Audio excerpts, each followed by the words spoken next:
Hello everybody, welcome back to Easy Learn, and today's topic is algebra, within which we're going to be doing quadratic equations, and it's practice time today. To begin with, quadratic equations can be solved using three methods, that is the zero factor property, completing the square, and the quadratic formula. And I've already discussed all these three methods in my previous videos. You can check the links in the description below, go understand the concept first, and then you can come back for solving. So today's question is, Georgina rewrites the expression x squared plus px plus q by completing the square. He correctly obtains x minus 5 whole squared plus 31. Work out the values of p and q. Now, this is kind of reverse engineering where you have to figure out from this completing the square arrangement, you have to figure out the original quadratic equation. Now, one thing you need to know is that a quadratic equation is in the form of ax squared plus bx plus c, as you can already see here as well. And this b and c are the values that we are supposed to figure out. And as you can see, we have the completing the square arrangement here. That is x plus b over 2 whole squared minus b squared over 4a plus c and all of that. This is the arrangement that they went through the process they went through in order to find x minus 5 whole squared plus 31, right? So in order to go backwards, we need to just open up this completing the square arrangement in order to get back our quadratic equation. Now, as you can see, it says x minus 5 whole squared. X minus 5 whole squared means x minus 5 multiplied with x minus 5, right? If I have 2 squared, for example, I'm going to do 2 times 2. So it's the same thing. X minus 5 whole squared means x minus 5 times x minus 5 plus 31. Now, in order to solve this, I'm going to do x times x. So x times x is x squared.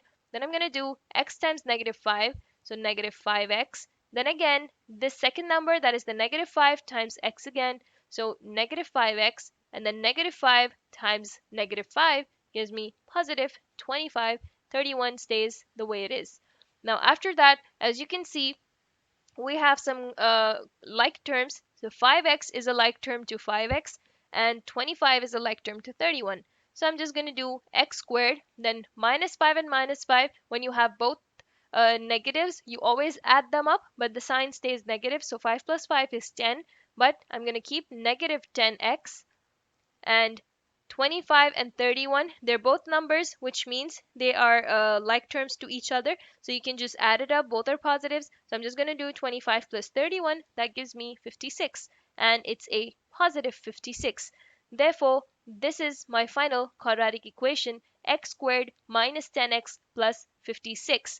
And as you can see, the arrangement that they have given is x squared plus px plus q, which means, and they're asking the values of p and q, so my p is going to be equal to the middle value, that is negative 10, and my q is the value that is the last value in place of my c, basically, that is 56.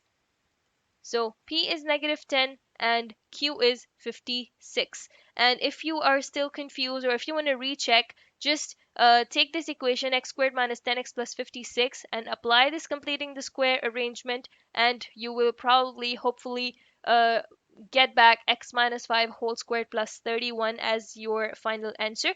So you can just recheck at your end, and p is going to be negative 10. Do not get confused that they have given plus px, but we're getting a negative answer. It's just the way they have written it. Even if it's a plus, doesn't really matter. The answer that you've got is negative 10, so you are going to write p is equal to negative 10 and q is equal to 56. So that is pretty much it.